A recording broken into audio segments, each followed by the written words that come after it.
Entire Sefer Bereshis, Jewish mothers are struggling to have children. Infertility is something that goes throughout the entire Sefer. It starts with Sarah, continues with Rivka. Rachel Imenu also does not have children. As soon as we get to Shmos, Bnei Yisrael paru vayishretzu vayirbu b'me'od me'od. There's plenty. It's a whole change of scenery. As we approach the psukim that discuss how Yitzchak and Rivka had a child, there's a very powerful pasuk with a very difficult Rashi. The pasuk says the following: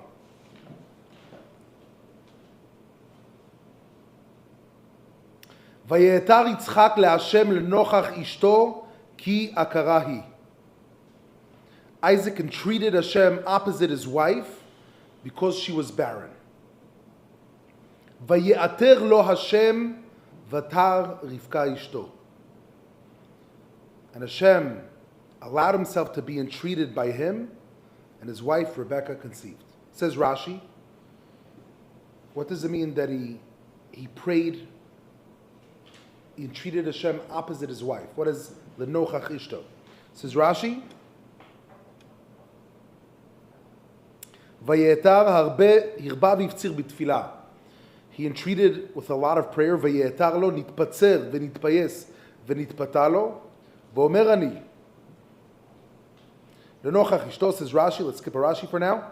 Ze omed bezavit zu umitpalel v'zu omedet bezavit zu umitpalelet. Each one is praying in a different corner. Yitzchak is davening in one corner, Rivka is davening in another corner. What does that mean? They're davening in different corners. Separate seating? What's happening? It's no minyan. Why are they praying separately? What does that mean?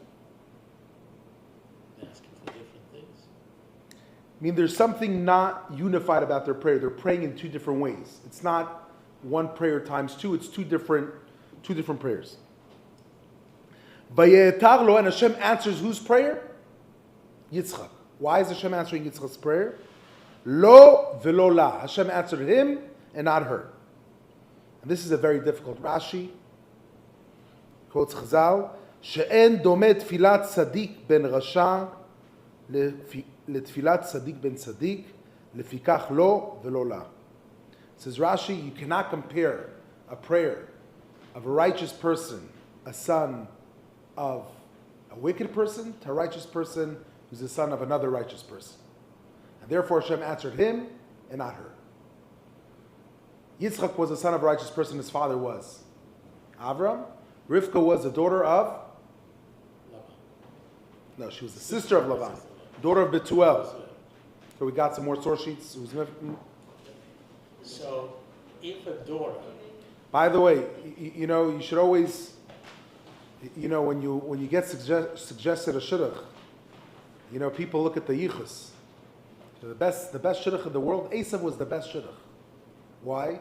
He's the brother of Yaakov. He's the son of Yitzchak. He's the grandson of Avram. The most amazing shidduch. Rivka was the worst shidduch. She was the sister of Lavan, the daughter of Besuel. You got to look at the person first of all. But what's bothersome about this Chazal? What's bothersome about this Rashi? No one's bothered by anything? God. It's what it's implying about God and God's prayer and who God answers prayers to, right? Meaning what? Meaning her prayer is just as valid as his, right? If they're both praying from their heart. As they would say, Yeshiva, let's strengthen the question a little bit. Yeah. Our sages say,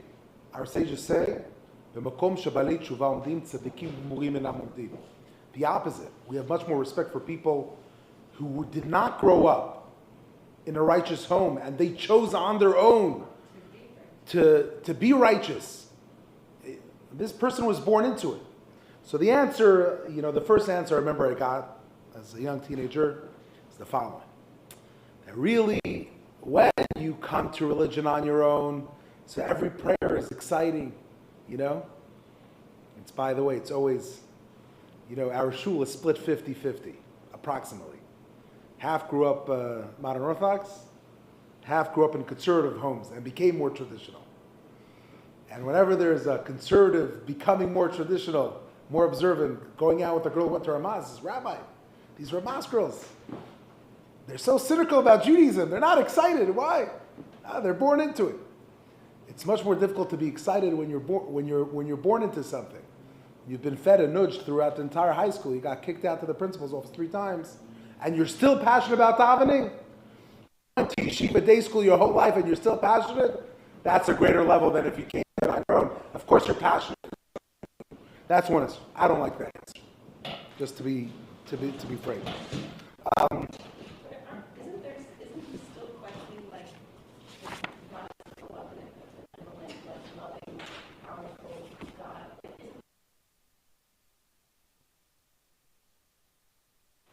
Meaning? Meaning, like, just the implication of the answer, like, him but not her, based on the perceived righteousness of the families and the karma of the families. Like, That's the it doesn't question. matter That's the to question. God, right? No, that's what we're bothered by. Okay, what does it mean, lenochach ishto? So Rashi says they're davening in separate corners. The Rashbam said lenochach bishvil. He's davening for his wife. The Chizkuni says letakanat ishto. The Seforno writes shazera shuftach lo yeh mizot ha'aguna nitzevet nichlecho. Seforno has a fascinating explanation. Seforno says lenochach ishto. Avram had a child first with another. You know, what did Avram and both Yaakov do when they didn't have children? They had to marry another woman.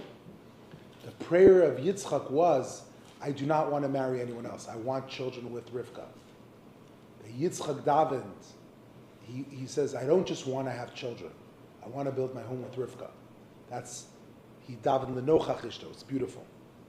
The Gemara in Yevamah says, Melamed sheshneim akurim hoyu.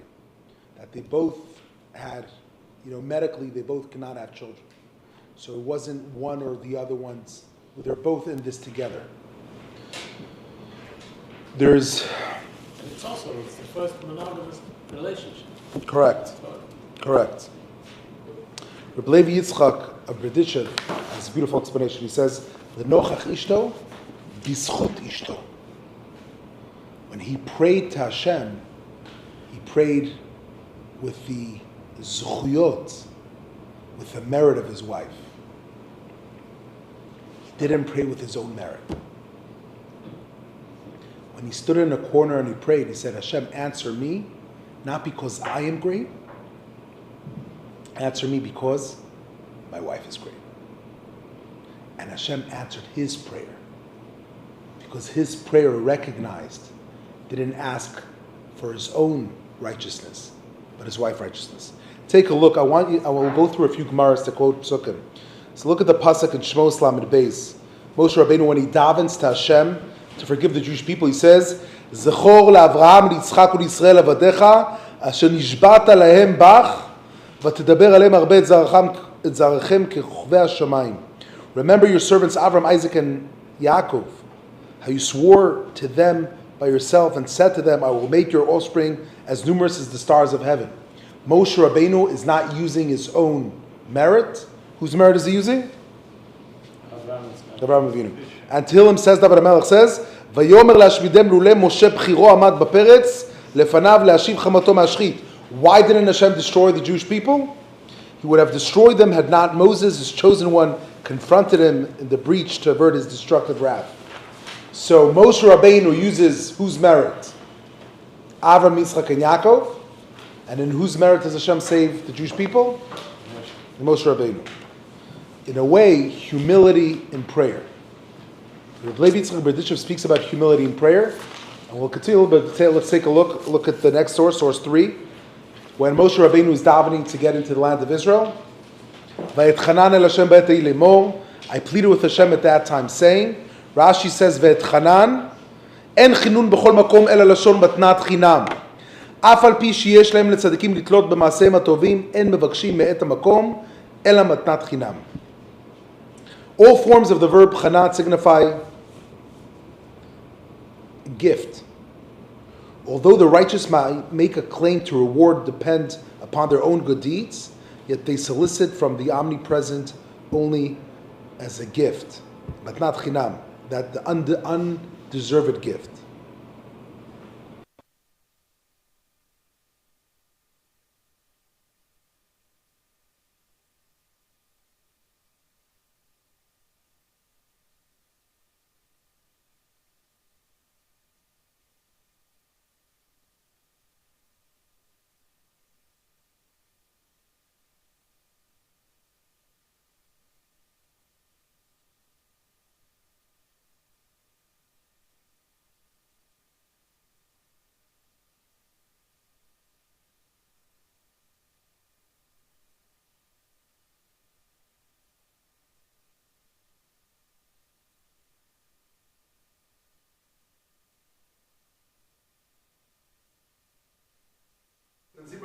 התולה בזכות עצמו, תולים לו בזכות אחרים. וכל התולה בזכות אחרים, תולים לו בזכות עצמו. Anyone who bases his prayer on the request upon his own merit, when Hashem answers his prayer, it is based upon the merit of others. And anyone who modestly, in the next page, bases his prayer to request upon merits of others, when Hashem answers his prayer, it is based upon his own merit. Rashi says, what is the Tola b'schus atzmo? Shomer b'tfilato aseli b'schuti kigon Chizkiyahu shamar zchorna et asher hitalachti lefanecha. Chizkiyahu was a great righteous king.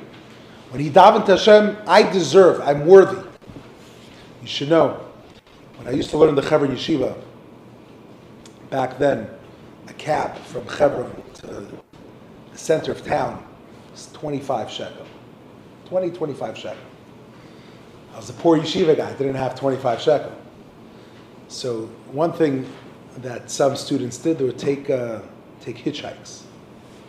I was too old for hitchhikes. That was never my thing. Didn't have the time to stand. So I'd stop a cab. And I noticed a fascinating thing. My friends would fight. I get kama, because you never do a moneh. You do a moneh, get stuck in traffic, you don't know how much you're going to pay. You always have to agree on a price in the beginning, the Israeli cab driver. Kama, 25 lo, 25. Go back and forth. And then you fight back and forth. I realized, I'd stop a cab, I say, listen, I know that from here to city center is 25 shekel. I'm a yeshiva boy, I only have 15. Could you take me? Meaning, you're right. You deserve it. I just could give you 15. That's all I could give. Barely any time they would say no. When you daven and you ask for something, it's very important to ask with humility. Look at the Gemara in Brachas Daf Nun Hey, a different, a very, very, very strong Gemara. כל המעריך בתפילתו ומעיין בה, סוף בא לידי כאב לב. שנאמר, תוחלת ממושכה, מחלה לב. אמר רבי יצחק, 3 דברים מזכירים עוונותיו של אדם, ואלו הן קיר נטוי, עיון תפילה ומוסר דין על חברו לשמיים. Anyone who prolongs his prayer and expects it to be answered will ultimately come to heartache. Anyone who prolongs his prayer, by the great rabbis, there's 2 types of great rabbis. The great rabbis who daven very slowly, great rabbis who daven very quickly. The 2, I've seen both. There was once a huge Talmud Chacham. He was davening. He was the Av Bezin of Haifa. He was davening at a wedding. There was a person davening right behind him for half an hour, waving his hands and down. And when someone davens right behind you, you're not allowed to step back. So this great old rabbi is stuck for 20 minutes waiting for this 25-year-old big tzaddik to finish his davening. The guy's, after he finishes his davening, he told him, I just want to tell you, Hashem is a little bit smarter than you and he understands quicker than you do. So you can speak quicker, you don't have to speak so long. I'll never forget that. And which one are you, slow or fast? I'm not a great rabbi. I'm not a great. Depends on what's going on. So he says, so one second, if you expect, I daven Shemona Esrei for half an hour, Hashem has to answer me. I said every kavanah and everything. There's no way Hashem can't answer me. I checked all the boxes. Anyone who prolongs his prayer and expects it to be answered will ultimately come to heartache.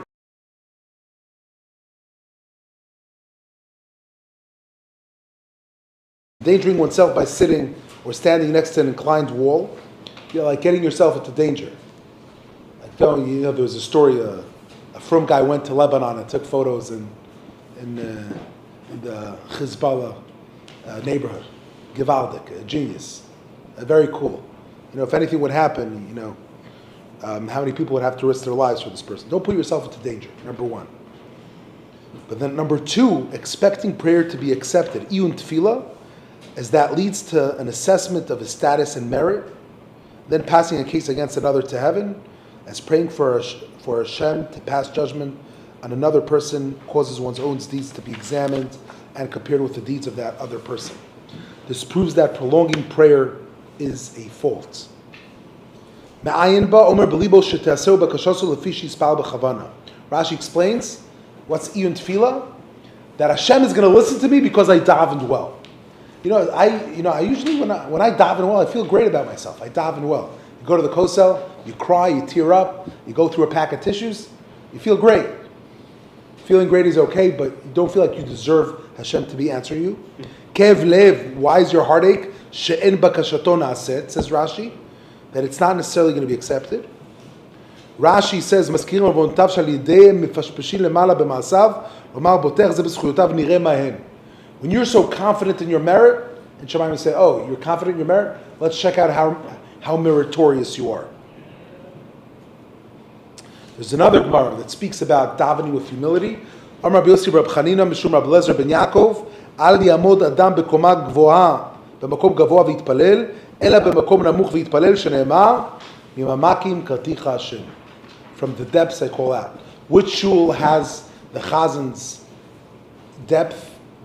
The place where the Chazan davens is a step in. Which shul? Which shul? What? Where else? That's your homework. I want you to tell me. But again, Rabbi Yitzchak Berditchev, essence is the ability to pray with humility. And I wanted to, why is it so important to pray with humility? There's another Gemara. Look at the Gemara Rosh Hashanah Daf Tzayin. A few minutes. אמר רבי יצחק, כל שנה שרשע בתחילתה, מתעשרת בסופה. שנאמר מראשית השנה, מראשית כתיב, ועד אחרית סופה שיש לה אחרית. Rabbi Yitzchak says, any year that is poor, Rasha, is not a Rasha, it's Rash. Kidalim ucharashim dafaknud lasecha. Like poor, you know what's the difference between a Dal and a Rash? Dal is someone, Naftali Trop said, who's Yeshiva, by the Chavetz Chaim, says Dal is someone who has few resources. When someone has few resources, he knocks on the door and asks for help, and you say no, he goes back home. A Rash is someone who has nothing. If someone has nothing and they're knocking on your door and you say no, he doesn't go home. He has nowhere to go. He's there. He's not taking no for an answer. Kol shana sherasha betchilata mitasher b'sofa. Any year that you are impoverished in the beginning, if you're davening to Hashem like you have nothing, you're going to be wealthy at the end. If you daven to Hashem like you're not worthy of anything, by the way, I was share with you a vice of mine. I was a big tennis fan for many years. As a tennis fan, there's one specific player I enjoyed watching. His name was Rafael Nadal. And the line about him was that he played tennis as if he's broke. He played every point. If he loses his point, he's going to be sleeping on the street. That's the intensity with which he played. You daven to Hashem, I'm not worthy of anything. I don't have anything. It's all in Hashem's hands. And that really, Amarle Rabba the Rabba Bar Mary Minan and Milsa, the Gemara, famous Gemara about Bakama. The Rabbanon call him Vakish Rachmi al Chavero v'Lutzorch lo Sodovar Huna Natchila. Amarle Dechsiv Hashem Shav Shvus Iyo Bispalo Badreu. So Yitzchak, according to the Berditchever, that he davened to Hashem lenochach ishto, he's davening for his wife. He wants to have a child with his wife, and he's using the merit of his wife. He's not using his own merit. When you're davening for someone else, it's an act of humility. Why is humility so important in prayer? To understand why humility is important to prayer, you have to go to Yitzchak in last week's parsha. And Yitzchak in last week's parsha introduces a prayer which is called, which prayer does Yitzchak invent? Yaakov invents Mar. Yitzchak invents Mincha. When does he daven Mincha? The famous story, Rivka comes on a camel, she sees Yitzchak davening, and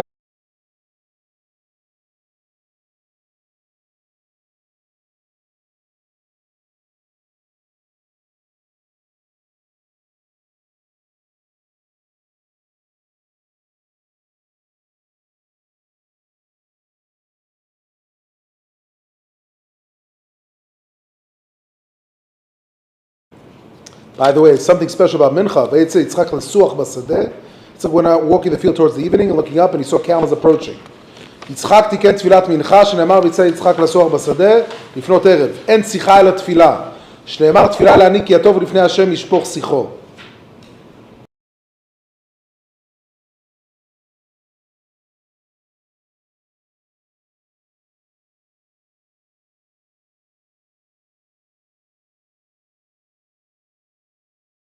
זהיר בתפילת המנחה, שהרי אליהו לא נענה אלא בתפילת המנחה, שנאמר, ויהי בעלות המנחה ויגש אליהו הנביא ויאמר, ענני השם ענני. You should be careful with the davening of mincha because Eliyahu was only answered in mincha. Mincha is very powerful. Why is mincha very powerful? It's a gift. Why is it a gift?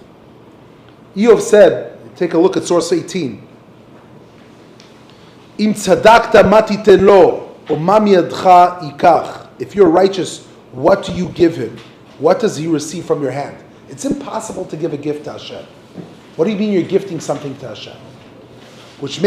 But the truth is, if the entire concept of prayer is very difficult to understand. The Gemara in Tana says, what is prayer? We said we have to serve Hashem. La'avdo b'chol levavchem. We have to serve Hashem with all our hearts. Says the Gemara in Tanis, Eizu yavoda shabalev, hevomer zetfila. What is the service of the heart? Is prayer. How is prayer the service of the heart? What is prayer? What is the essence of prayer today? Well, when we say tefillah amida, what is it? It's the amidah. What is the amidah about? We're asking for our needs. For wisdom, for health, for livelihood, for justice, for good judges. It's a very egocentric prayer. How are you serving Hashem? By asking for what you need. Imagine, someone coming over to you. By the way, I need your help. I need you to give me money. I need you to give me health care. I'm serving you by asking you to help me. But you're not necessarily asking for yourself. Of course you're asking. But you're asking for your family and the Jewish people.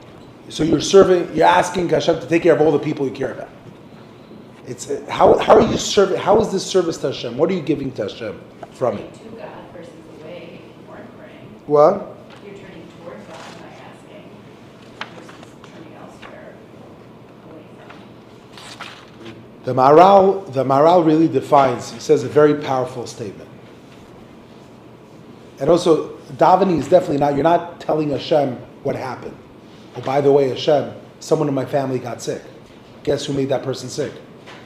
So how is prayer going to help? Hashem makes someone sick because that person deserved, for whatever reason, beyond our understanding, to become sick. We say, Hashem, by the way, I want you to know. I want you to heal this person. Oh, thank you. I will. How would prayer solve helping someone if Hashem put it in the first way without solving the core of the reason and not just the symptom of it? The Maharal explains that the essence of davening is understanding how it's the batlut atzmit, meaning understanding how our entire existence is in God's hands.